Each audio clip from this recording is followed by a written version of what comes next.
할렐루야. 우리 하나님의 크신 은혜와 축복이 여러분들의 삶 속에 충만하시길 간절히 축원합니다. 오늘은 성령 강림절입니다. 사도행전 2장에 마가의 다락방에 모인 120문도가 성령을 체험하고 교회가 세워져 가는 그런 시작점이라고 볼 수 있습니다. 성령의 충만한 역사가 여러분들의 삶 속에 충만하시길 간절히 축원합니다. 뿐만 아니라 우리 감리교회로 보면은 요한 웨슬리 회심 288주년 기념주일입니다. 1738년 5월 24일 288년 전에 오늘이죠. 웨슬리 목사님이 조지아주 선교를 갔다가 실패를 해가지고 돌아와서 낙담의 수렁에 빠져가지고 고통스러운 시간을 지낼 때 누가 나를 건져낼 거냐 할 때 올더스게인 모라비안 교도들의 집회에 우연히 참석했다가 한 평신도가 마르틴 루터가 주석한 로마서 서문을 읽을 때 성령을 체험하게끔 되고 내가 예수 그리스도로 말미암아 구원받았다. 예수님도 나 같은 존재를 새롭게 하셨다는 그런 믿음의 확신을 갖고 감리교회가 세워지는 첫 출발점이 바로 288년 전 올더스게인 모라비안 교도들 그 집회였습니다. 오늘 그 성령의 뜨거운 역사가 여러분들 가슴 속에 충만하시길 간절히 축원합니다. 이스라엘 백성들이 가나안을 향해 가는 그 신앙의 여정이 오늘 우리가 믿음 생활하면서 하나님 백성으로 살아가는 여정과 같기에 지금 가나안을 향하여 쭉 말씀을 나누고 있습니다. 오늘은 레위기 9장의 말씀인데요. 굉장히 중요한 말씀입니다. 왜냐? 레위기 8장에서 아론과 그 아들들이 제사장으로 위임을 받게끔 돼요. 그래서 제사장 위임식이 레위기 8장에서 일어나게끔 되고 이 9장에서는 첫 제사를 드리는 겁니다. 하나님 앞에 첫 제사를 드리면서 하나님이 세우신 제사장의 직무가 실제적으로 시작되면서 제사장의 직무가 뭔지 단순히 그냥 제사 드리는 것만이 아니라고 하는 거죠. 그래서 이 레위기 9장을 통해서 오늘 몇 가지 신앙적인 의미들을 나누고자 하는데요. 그 첫 번째는 뭐냐? 제사장의 직무가 뭐냐? 하나님 앞에 나아가는 것. 여러분들이 지금 예배를 드리기 위해서 이 자리에 나오셨잖아요. 그냥 주일이 됐으니까 빨간 날이니까 교회 가야지 나오는 게 아니라 하나님 앞에 나오시는 겁니다. 눈에 보여지지 않지만 나를 받아주신 하나님, 나를 구원해 주신 그 하나님의 은혜 앞에 나가는 것이 이 예배의 자리라고 하는 사실을 여러분들 믿으시기 바랍니다. 제사장은 뭘 하느냐? 하나님 앞에 나아가서 하나님 앞에서 하나님의 역사를 이루어가는데 제사장은 하나님 앞에 서서 하나님 백성을 위하여 예배를 드리고 제사를 드리는 사람이 제사장이다. 하나님 앞에 나가서 하나님 백성들을 위해서 하나님 앞에서 예배 드리는 것. 7절 우리 같이 읽겠습니다. 7절. 7절 시작. 모세가 또 아론에게 이르되 너는 제단에 나아가 내 속죄제와 내 번제를 드려서 너를 위하여 백성을 위하여 속죄하고 또 백성의 예물을 드려서 그들을 위하여 속죄하되 여호와의 명령대로 하라. 할렐루야. 그러니까 제사장은 이스라엘 백성들의 죄를 짊어지고 하나님 앞에 나아가서 하나님의 은혜를 구하고 하나님 백성을 속죄하는 일이 바로 이스라엘 제사장의 역할이었다라고 하는 거죠. 여러분 히브리서 4장에 보면은 대제사장 예수 그리스도를 소개합니다. 대제사장 예수 그리스도는 이런 분입니다. 그러므로 우리에게 큰 대제사장이 계시니 승천하신 이 곧 하나님의 아들 예수시라. 그분은 우리와 똑같이 시험을 받으셨는데 죄는 없으시다. 그러므로 우리가 그분의 긍휼하심을 얻기 위하여 하나님의 긍휼하심을 얻기 위하여 하나님 보좌 앞에 은혜의 보좌 앞에 담대히 나갈 것이니라 하고서는 얘기를 해요. 근데 히브리서 5장에서 그러면 그 대제사장의 역할이 뭐냐? 대제사장마다 사람 가운데서 택한 자이므로 하나님께 속한 일에 사람을 위하여, 따라하시 바랍니다. 하나님께 속한 일에 사람을 위하여, 하나님께 속한 일에 사람을 위하여 예물과 속죄하는 제사를 드리게 하나니. 할렐루야. 이 하나님의 백성을 위해서 이 대제사장은 하나님 앞에 나아가서 사람을 위하여, 하나님 백성들을 위하여 속죄의 예물을 드리고 하나님 앞에 대속의 제사를 드리고 하나님 살려달라고 구하는 것이 제사장의 일이었다고 하는 거죠. 그 하나님께 속한 자, 하나님께 소속한 자가 대제사장이고, 하나님 백성을 위해서, 하나님에 속한 하나님 백성을 위해서 기도하고 간구하는 자가 바로 대제사장이라고 하는 거죠. 그러니까 실제로 대제사장은 목숨 걸고 일을 해요. 이스라엘 백성들에게 있어서 대속죄일 날 이스라엘 백성들의 모든 죄를 대제사장이 짊어지고 지성소 안으로 들어갑니다. 지성소 안으로 들어가는데, 들어갈 때 그냥 들어가는 게 아니라 발목에다 끈을 묶고 들어가요. 왜 그러냐? 하나님 앞에 나가서 하나님 이 백성 용서해 주세요, 이스라엘 백성들 살려주세요 하고 갖고 가가지고 제단에 피를 뿌리고 하나님 앞에 간구하는데 하나님이 안 돼.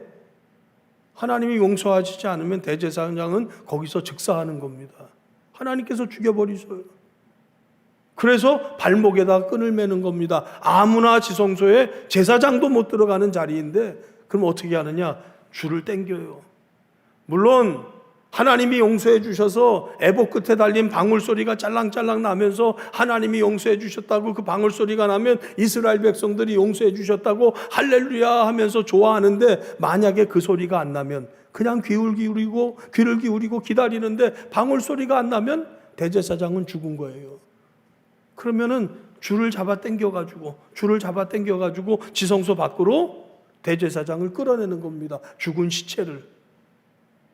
그러니까 대제사장은 이스라엘 백성들의 죄를 짊어지고 하나님으로부터 나아가는 역할을 합니다. 민수기 16장에 보면은요, 고라와 다단과 아비람이 당을 지어가지고 반역을 해요. 무슨 일이냐 하면은, 우리가 언제 투표해가지고 너희들을 우리들의 지도자로 뽑았냐? 너희들이 행하는 일이 분수에 지나치다. 너희들 말 듣기 싫다. 우리끼리 이제 당 만들어가지고 우리끼리 우리 갈 길 갈 거야. 그러면서 저항을 합니다. 거기에 지휘관들이 250명이 거기에 동참을 해요. 결과는 어떻게 됐느냐? 하나님께서 고라당을 땅을 갈라가지고 다 몰살해가지고 죽게 하시고 250명의 지휘관은 제단으로부터 불이 나와가지고 아주 태워버립니다. 그래가지고 죽임을 당해요. 근데 문제는 그 다음에 또 문제가 생겨요. 이스라엘 백성들이 다 나와가지고 모세와 아론을 욕하는 겁니다. 당신들 때문에 우리 이스라엘 백성들이 죽었다고. 당신들 때문에 하나님이 저들을 죽이셨다고 그러면서 모세와 아론을 공격하는 겁니다. 그때 하나님께서 또 나타나셔가지고, 야 모세와 아론 너희들 다 비켜라. 저들에게서 떠나라. 내가 저들을 갖다 심판할 거다. 그러면서 한쪽에서는 이미 시작이 돼버렸어요. 하나님의 심판이 임해가지고 연병이 돌게끔 되고, 그래가지고 몇 명이 죽느냐? 14,700명이 죽임을 당하는 상황이 벌어집니다. 그때 어떻게 하느냐? 아론이 대제사장이잖아요. 아론이 화로를 들고 하나님 하면서 화로를 들고 죽은 자와 산 자 사이에 화로를 들고 나갑니다. 하나님 살려달라고, 백성 그만 죽이시라고. 급히 회중에게로 나아가 그들을 위하여 속죄하라. 여호와께서 진노하셨으므로 연병이 시작되었느니라. 아론이 모세의 명령을 따라 향로를 가지고 회중에게로 달려간즉 백성 중에 연병이 시작되었는지라. 이에 백성을 위하여 속죄하고 죽은 자와 산 자 사이에 섰을 때 연병이 그치니라. 아론은 향로를 가지고 화로를 들고 목숨을 걸고 죽은 자와 산 자 사이에 가서 하나님의 노를 그치게 하고 백성을 살리는 일을 하게끔 됩니다. 그 이스라엘 백성의 제사장은 뭐냐? 대제사장은 생명과 죽음 사이에 중보자가 되는 자입니다. 중보자.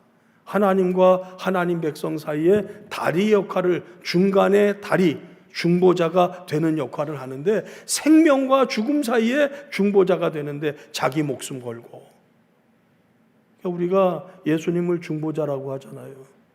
예수님께서도 하나님과 우리 사이에 우리를 죄로부터 살리시기 위해서 자신이 속죄제물이 되셔가지고 자신의 목숨을 걸고 십자가에 달려 죽는 중보자가 되셔서 우리를 살리시는, 죽음과 생명 사이에, 하나님과 하나님 백성 사이에 서서 하나님의 역사를, 그리고 하나님의 용서와 속죄를 만들어가는 것이 제사장의 역할이었다라고 하는 거죠. 속죄와 중보.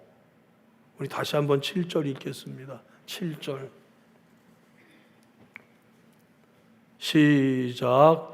모세가 또 아론에게 이르되 너는 제단에 나아가 내 속죄제와 내 번제를 드려서 너를 위하여 백성을 위하여 속죄하고 또 백성의 예물을 드려서 그들을 위하여 속죄하되 여호와의 명령대로 하라. 할렐루야. 제단 앞에 나아가, 하나님 앞에 나아가, 하나님과 하나님 백성 사이에서, 생명과 죽음 사이에서 목숨 걸고 속죄하고 하나님의 역사를 이뤄가는 중보자가 누구냐? 제사장이었다고 하는 거죠. 그렇기 때문에 제사장은 8절 말씀 그대로 아론도 제단에 나가기 전에 자기를 위하여 속죄제 송아지를 잡아가지고 바치는 거예요. 자신의 죄를 용서받기 위해서. 뿐만 아니라 제사장은 축복하는 자입니다. 하나님의 복을 전하는 자. 결국 제사장이 속죄제를 위해서, 생명을 위해서 하는 그 모든 일은 결과적으로는 살리는 일이고 잘되게 하는 일이죠. 그리고 축복하는 겁니다. 여러분, 예배 마칠 때 아무리 바빠도요, 축도를 마친 다음에 가시기 바랍니다. 중간에 뚝 끊어 먹고 가면은 다 빠진 거예요. 왜냐? 제가 맨 마지막에 축도할 때 아주 꾹꾹 눌러 담아서 그냥 성부, 성자, 성령 이렇게 해가지고 기도해서 그냥 보통 하는 기도 그렇게 생각하지 마시기 바랍니다. 예수 그리스도, 성부 하나님, 성령 하나님의 이름으로 여러분들을 축복하는 일이 복이 있음을 믿으시기 바랍니다. 로마서 8장의 말씀 잘 아시잖아요. 로마서 8장 28절 시작. 하나님을 사랑하는 자, 그 뜻대로 부르심을 입은 자들에게는 모든 것이 합력하여 선을 이루느니라. 이 말은 뭐예요? 다 잘 된다는 얘기예요. 안 되는 것 같은데 하나님이 다 뒤집어 엎어가지고 역전승하게 하신다는 겁니다. 할렐루야. 그런데 그 말씀을 보면 성령 하나님은 어때요? 8장 24절 뭐라고 얘기하느냐? 성령께서 우리가 빌 바를 구하지 못할 때 말할 수 없는 탄식으로 친히 간구하시느니라. 성령 하나님이 말할 수 없는 탄식으로 친히 간구하신대요. 또 아버지는 어떻습니까? 성부 아버지는 내 자식을 줬는데, 성자 아들을 줬는데 내가 뭘 아끼겠느냐? 뭘 아끼겠느냐? 다 주시겠다는 얘기입니다. 성자 하나님은 어떻습니까? 죽으셨다가 부활하셔서 승천하셔가지고 하나님 보좌 우편에서 우리를 위해 친히 간구하시느니라. 성부, 성자, 성령 삼위일체 하나님이 함께 하십니다. 그 삼위일체 하나님의 이름으로 축복 기도하는 거예요. 그냥 기도가 아니라 진짜 여러분들이 잘 되기를 소망해서. 할렐루야. 그러니까 꼭 축도까지 다 마치고 진짜 하나님 내가 믿음으로 삽니다. 하나님과 함께 세상을 향해 나갑니다. 그렇게 세상을 향해 나갈 수 있는 여러분들 되시길 간절히 축원합니다. 민수기 6장을 보면요, 제사장의 축복 기도가 나옵니다. 민수기 6장 한번 찾아보시죠. 민수기 6장 다시 돌아올 거니까 책갈 펴놓으시고 민수기 6장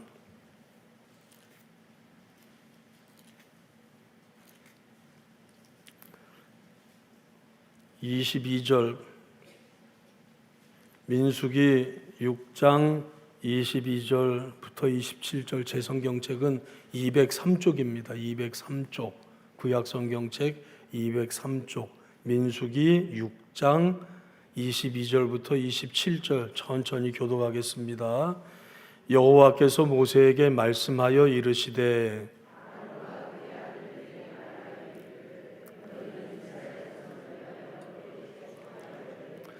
여호와는 내게 복을 주시고 너를 지키시기를 원하며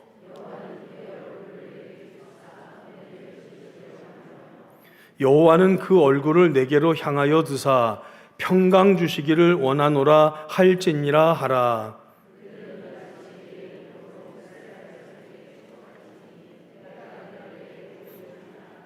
할렐루야, 할렐루야. 하나님께서 아론과 그 아들들 제사장에게 축복권을 주셨어요. 그래가지고 그들이 축복하면 누가 복을 주신다고요? 하나님이. 너희가 그렇게 축복하면 내가 복을 주리라. 할렐루야. 그건 제사장의 축복권을 얘기하는 겁니다. 그런데 동시에 웨슬리는 뭐라고 얘기하느냐? 제사장은 결국 하나님 은혜의 통로다. 하나님 은혜의 통로다. 하나님의 은혜를 구하고 하나님의 거룩한 백성으로 살도록 격려하고 힘을 주는 것. 그런데 이 구약의 제사장은 그냥 제사장으로 끝나는 게 아닙니다. 베드로전서 2장 9절입니다. 그러나 너희는 택하신 족속이요 왕같은 제사장들이요 거룩한 나라요 그의 소유가 된 백성이니. 할렐루야. 따라하시 바랍니다. 너희는 택하신 족속이요 왕같은 제사장이요 거룩한 나라요 소유가 된 백성이니. 할렐루야. 그런데 여러분들을 뭐라 그래요? 신약시대에 와서는 우리 모두를 만민제사장. 할렐루야. 여러분들 한 분 한 분이 제사장입니다. 여러분들 가정의 제사장 누구예요? 여러분들 자녀들의 제사장 누구예요? 여러분들의 일터의 제사장 누구예요? 할렐루야. 여러분들이 영적 제사장입니다. 그럼 영적 제사장은 뭐예요? 영적 제사장은 역할이 있잖아요. 역할이 하나님 앞에 나아가서 하나님의 은혜를 구하고 그 하나님의 속죄하심을 선포하고 그리고 축복하고. 할렐루야. 여러분들이 어디서든지 그 축복자가 되시길 간절히 축원합니다. 왕같은 제사장으로 어디서든지 여러분들이 축복하고 하나님 앞에 간구할 때 누가 복 주신다고요? 하나님께서 말씀하시죠. 내가 복 주리라. 내가 복 주리라. 너희들이 축복하면 내가 복을 주리라. 그 복을 누릴 수 있는 오산교회 모든 성도 여러분들 되시길 간절히 축원합니다. 그러니까 어떻게 되느냐? 우리 레위기 9장 다시 돌아와서요 22절부터 보시기 바랍니다. 레위기 9장 22절.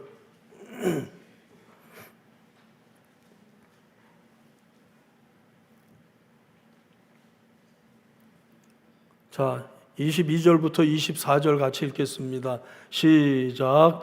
아론이 백성을 향하여 손을 들어 축복함으로 속죄제와 번제와 화목제를 마치고 내려오니라. 모세와 아론이 회막에 들어갔다가 나와서 백성에게 축복하며 여호와의 영광이 온 백성에게 나타나며 불이 여호와 앞에서 나와 제단 위에 번제물과 기름을 사른지라. 온 백성이 이를 보고 소리 지르며 엎드렸더라. 할렐루야. 할렐루야. 이 제사장이 나와가지고 하나님의 복을 백성들에게 축복합니다. 그랬더니 하나님의 영광이 온 백성에게 나타났습니다. 그리고 나서 어떻다고요? 불이 제단으로부터 나와서 번제물과 기름을 살랐다 그래요. 불이 나와서. 이 말은 뭡니까? 불이 나와서 번제물과 제단을 살랐다는 얘기는 뭐예요? 제물을? 그건 하나님이 응답하셨다. 하나님이 그 예배를 받으셨다. 할렐루야. 여러분, 우리들의 예배가 하나님이 받으시는 예배, 우리들의 예배가 하나님이 축복하시는 예배, 그런 예배가 되길 간절히 축원합니다. 그래서 하나님께 기쁨을 드리는. 그러면서 한 가지 더는 뭐냐면요, 따라하시 바랍니다. 하나님의 영광을 드러내자. 우리가 하나님의 백성으로 거룩한 삶을 살아가야 돼요. 그런데 그 거룩함을 드러내는 것, 그것이 하나님의 영광을 드러내는 일입니다. 하나님의 영광을 드러내는 일. 레위기 전체에서 계속 반복되는 게 뭐냐면요, 따라하시 바랍니다. 여호와께서 모세에게 말씀하여 이르시되, 그러니까 여호와께서 모세에게 말씀하여 이르시되, 그러면은 성막이 만들어지는 거예요. 그럼 모세가 지 맘대로 만들었을까요? 하나님이 이르신 말씀대로 만들었을까요? 하나님이 말씀하신 대로예요. 이스라엘 백성들이 제사를 드리는데 자기 맘대로 제사를 드렸나요? 결코 그렇지 않습니다. 하나님이 명령하신 대로, 하나님이 명령하신 대로. 다음 10장에 보면은요, 나답과 아비후가 제사를 드리다가 죽어요. 제사를 드리다가 다른 불로, 이상한 불로 하나님 앞에 제사를 드리다가, 이 말의 핵심은 뭡니까? 지 맘대로, 자기 맘대로 하나님 앞에 제사를 드리다가, 근데 하나님께서 원하시는 제사는 분명히 있습니다. 하나님이 원하시는 방법은 분명히 있습니다. 그런데 자기 마음대로 하다가 결과적으로 어떻게 돼요? 죽임을 당해요. 제단으로부터 불이 나와가지고 죽임을 당하는 상황이 벌어집니다. 여러분, 우리가 신앙생활하는 건요, 내 맘대로가 아닙니다. 하나님 말씀대로, 하나님의 뜻대로. 그러니까 레위기 출애굽기를 통해서 계속 여호와께서 말씀하십니다. 성막을 만들어라, 니들이 알아서 만들어. 그게 아니었습니다. 하나하나 길이, 크기, 높이까지 다 하나님이 가르쳐 주셔가지고 하나님이 말씀하시면 그 말씀대로 이스라엘 백성은 만들었어요. 이 모양으로, 그것도 그냥 뭐 칼로 자르려고 하냐, 두들겨서 만들어라 그러면 두들겨가지고 펴서 만들고, 하나님이 말씀하신 대로. 여러분, 거룩함이라는 게 뭘까라고 할 때 하나님 백성으로 살아가는 삶, 그래서 하나님께 기쁨을 드리는 삶이 거룩함인데, 진짜로 하나님을 사랑하는 겁니다. 진짜로 하나님을 사랑하기 때문에 하나님을 위해서 내 마음을 드리는 겁니다. 그 마음을 드리는 삶 자체가 거룩함입니다.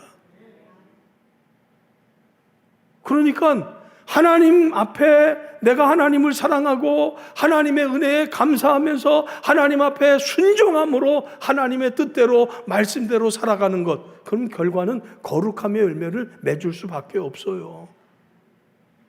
그렇지 않겠습니까?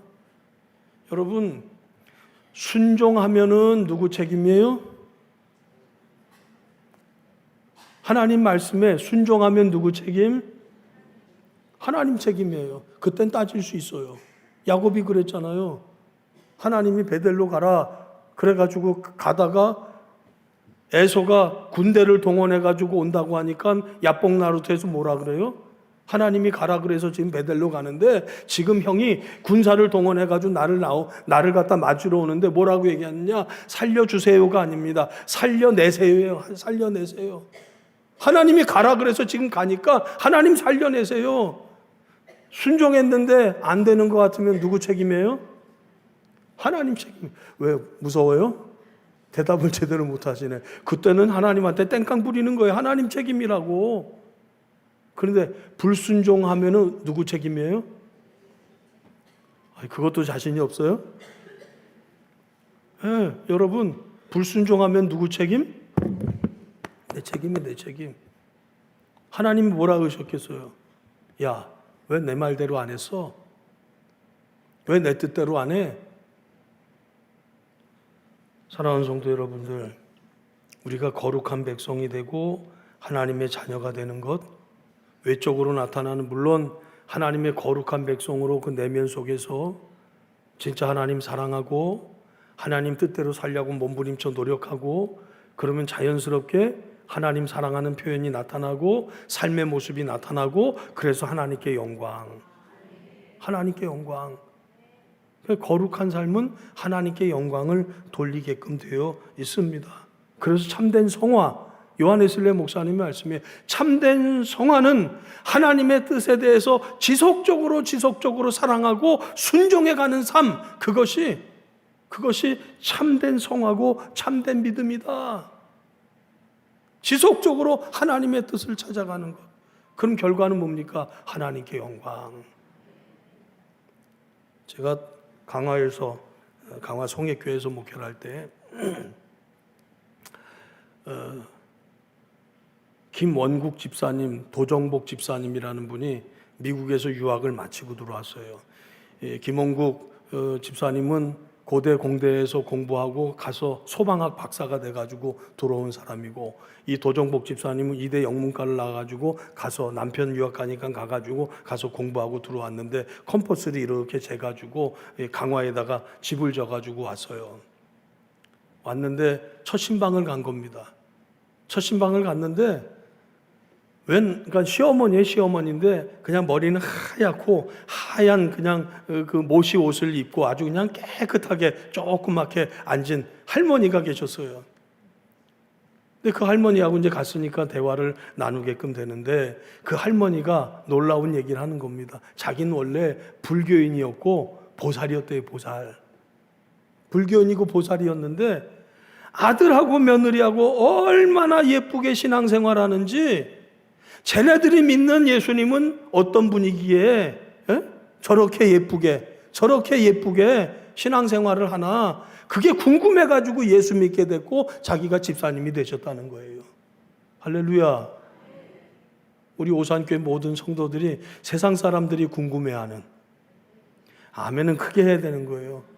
저 사람들이 어떻게 저렇게 예수님이 누군데 저렇게 이쁘게 살아가나 세상 사람들이 궁금해하는 어느 교회요? 할렐루야. 누구요? 나. 그렇게 되시길 간절히 축원합니다. 그러면 뭐예요? 하나님께 영광. 하나님께 영광. 바라기는 제사장의 사명은 뭐냐? 하나님께 영광입니다. 불이 제단으로부터 나와서 모든 재물을 다 받아들이니까 하나님 백성들이 다 놀라가지고 엎드리며 하나님께 영광을 돌리는 것처럼 오늘 이 시대를 살아가는 여러분들의 삶의 모습이 진짜로 하나님께 영광. 하나님께 영광. 오늘 우리를 그리스도 안에서 왕같은 제사장으로 불러주셨습니다. 우리들의 기도, 우리들의 예배, 우리의 삶의 모든 영역에서 하나님께 드려지는 제사가 받아들여지는, 하나님이 받아주시는 제사, 그리고 우리의 삶 속에서 하나님의 영광이 나타나는 삶. 할렐루야. 하나님을 향한 믿음, 그 믿음은 반드시 열매가 있습니다. 바라기는 우리 오산교회 모든 성도 여러분들 진정으로 하나님 앞에 서서